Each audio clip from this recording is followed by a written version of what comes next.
The Nightingale and the Rose by Oscar Wilde. "She said that she would dance with me if I brought her red roses," cried the young student. "But in all my garden there is no red rose." From her nest in the Hallam oak tree the nightingale heard him, and she looked out through the leaves and wondered. "No red rose in all my garden," he cried, and his beautiful eyes filled with tears. Ah, on what little things does happiness depend! I have read all that the wise men have written, and all the secrets of philosophy are mine, yet for want of a red rose is my life made wretched. "Here at last is a true lover," said the nightingale. "Night after night have I sung of him, though I knew him not. Night after night have I told his story to the stars, and now I see him. His hair is dark as the hyacinth blossom, and his lips are red as the rose of his desire. But passion has made his face like pale ivory, and sorrow has set her seal upon his brow." "The prince gives a ball tomorrow night," murmured the young student, "and my love will be of the company. If I bring her a red rose, she will dance with me until dawn. If I bring her a red rose, I shall hold her in my arms, and she will lean her head upon my shoulder, and her hand will be clasped in mine. But there is no red rose in my garden, so I shall sit lonely, and she will pass me by. She will have no heed of me, and my heart will break." "Here indeed is a true lover," said the nightingale. "What I sing of, he suffers. What is joy to me, to him is pain. Surely love is a wonderful thing. It is more precious than emeralds, and dearer than the fine opals. Pearls and pomegranates cannot buy it, nor is it set forth in the marketplace. It may not be purchased of the merchants, nor can it be weighed out in the balance for gold." "The musicians will sit in their galley," said the young student, "and play upon their stringed instruments, and my love will dance to the sound of the harp and the violin. She will dance so lightly that her feet will not touch the floor, and the courtiers in their gay dresses will throng around her. But with me she will not dance, for I have no red rose to give her." And he flung himself down on the grass and buried his face in his hands and wept. "Why is he weeping?" asked a little green lizard as he ran past him with his tail in the air. "Why indeed?" said a butterfly who was fluttering about after a sunbeam. "Why indeed?" whispered a daisy to its neighbor in a soft, low voice. "He is weeping for a red rose," said the nightingale. "For a red rose!" they cried. "How very ridiculous!" said the little lizard, who was something of a cynic, laughing outright. But the nightingale understood about the secret of the student's sorrow, and she sat silent in the oak tree and thought about the mystery of love. Suddenly she spread her brown wings for flight and soared into the air. She passed through the grove like a shadow, and like a shadow she sailed across the garden. In the center of the grass plot was standing a beautiful rose tree, and when she saw it, she flew over to it and lit upon a spray. "Give me a red rose," she cried, "and I will sing you my sweetest song." But the tree shook its head. "My roses are white," it answered, "as white as the foam of the sea, and whiter than the snow upon the mountain. But go to my brother who grows around the old sundial, and perhaps he will give you what you want." So the nightingale flew over to the rose tree that was growing round the old sundial. "Give me a red rose," she cried, "and I will sing you my sweetest song." But the tree shook its head. "My roses are yellow," it answered, "as yellow as the hair of the mermaiden who sits upon an amber throne, and yellower than the daffodil that blooms in the meadows before the mower comes with his scythe. But go to my brother who grows beneath the student's window, and perhaps he will give you what you want." So the nightingale flew over to the rose tree that was growing beneath the student's window. "Give me a red rose," she cried, "and I will sing you my sweetest song." But the tree shook its head. "My roses are red," it answered, "as red as the feet of the dove, and redder than the great fans of coral that wave and wave in the ocean cavern. But the winter has chilled my veins, and the frost has nipped my buds, and the storm has broken my branches, and I shall have no roses at all this year." "One red rose is all I want," cried the nightingale. "Only one red rose. Is there no way by which I can get it?" "There is a way," answered the tree, "but it is so terrible that I dare not tell it to you." "Tell it to me," said the nightingale. "I am not afraid." "If you want a red rose," said the tree, "you must build it out of music by moonlight, and stain it with your own heart's blood. You must sing to me with your breast against a thorn.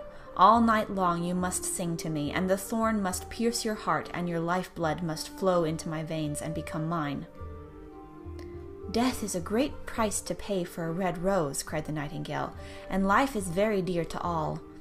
It is pleasant to sit in the green wood, and to watch the sun in his chariot of gold, and the moon in her chariot of pearl. Sweet is the scent of the hawthorn, and sweet are the bluebells that hide in the valley, and the heather that blows on the hill. Yet love is better than life, and what is the heart of a bird compared to the heart of a man?" So she spread her brown wings for flight and soared into the air. She swept over the garden like a shadow, and like a shadow she sailed through the grove. The young student was still lying on the grass where she had left him, and the tears were not yet dry in his beautiful eyes. "Be happy," cried the nightingale. "Be happy, you shall have your red rose. I will build it out of music by moonlight, and stain it with my own heart's blood. All that I ask of you in return is that you will be a true lover, for love is wiser than philosophy, although she is wise, and mightier than power, although he is mighty. Flame-colored are his wings, and colored like flame is his body.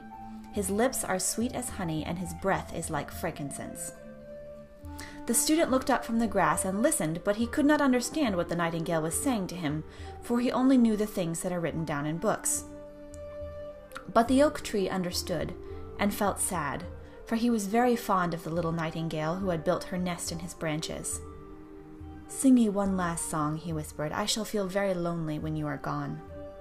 So the nightingale sang to the oak tree, and her voice was like water bubbling from a silver jar.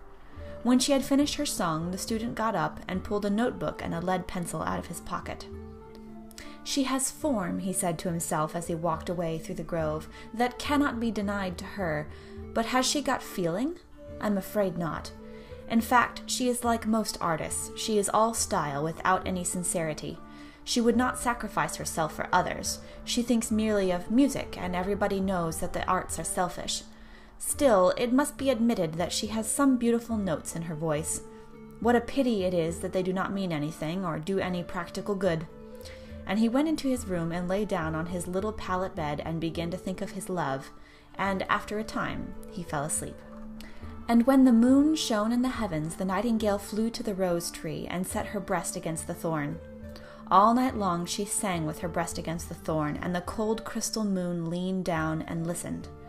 All night long she sang, and the thorn went deeper and deeper into her breast, and her life-blood ebbed away from her. She sang first of the birth of love in the heart of a boy and a girl, and on the topmost spray of the rose tree there blossomed a marvelous rose, petal following petal, as song followed song. Pale was it at first, as the mist that hangs over the river, pale as the feet of the morning, and silver as the wings of the dawn. As the shadow of a rose in a mirror of silver, as the shadow of a rose in a water pool, so was the rose that blossomed on the topmost spray of the tree. But the tree cried to the nightingale to press closer against the thorn. "Press closer, little nightingale," cried the tree, "or the day will come before the rose is finished." So the nightingale pressed closer against the thorn, and louder grew her song, for she sang of the birth of passion in the soul of a man and a maid. And a delicate flush of pink came into the leaves of the rose, like a flush in the face of a bridegroom when he kisses the lips of the bride. But the thorn had not yet reached her heart, so the rose's heart remained white, for only a nightingale's heart-blood can crimson the heart of a rose. And the tree cried to the nightingale to press closer against the thorn. "Press closer, little nightingale," cried the tree, "or the day will come before the rose is finished." So the nightingale pressed closer against the thorn, and the thorn touched her heart, and a fierce pang of pain shot through her. Bitter, bitter was the pain, and wilder grew her song, for she sang of the love that is perfected by death, of the love that dies not in the tomb. And the marvelous rose became crimson, like the rose of the eastern sky. Crimson was the girdle of petals, and crimson as a ruby was the heart. But the nightingale's voice grew fainter, and her little wings began to beat, and a film came over her eyes. Fainter and fainter grew her song, and she felt something choking her in her throat. Then she gave one last burst of music. The white moon heard it, and she forgot the dawn and lingered on in the sky. The red rose heard it and trembled all over with ecstasy and opened its petals to the cold morning air. Echo bore it to her purple cavern in the hills and woke the sleeping shepherds from their dreams. It floated through the reeds of the river, and they carried its message to the sea. "Look, look!" cried the tree. "The rose is finished now." But the nightingale made no answer, for she was lying dead in the long grass with a thorn in her heart. And at noon the student opened his window and looked out. "Why, what a wonderful piece of luck!" he cried. "Here is a red rose. I have never seen any rose like it in all my life. It is so beautiful that I am sure it has a long Latin name." And he leaned down and plucked it. Then he put it on his hat and ran up to the professor's house with the rose in his hand. The daughter of the professor was sitting in the doorway winding blue silk on a reel, and her little dog was lying at her feet.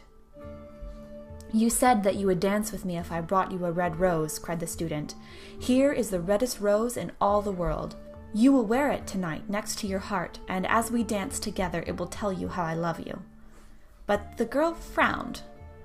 "I'm afraid it will not go with my dress," she answered. "And besides, the chamberlain's nephew has sent me some real jewels, and everybody knows that jewels cost far more than flowers."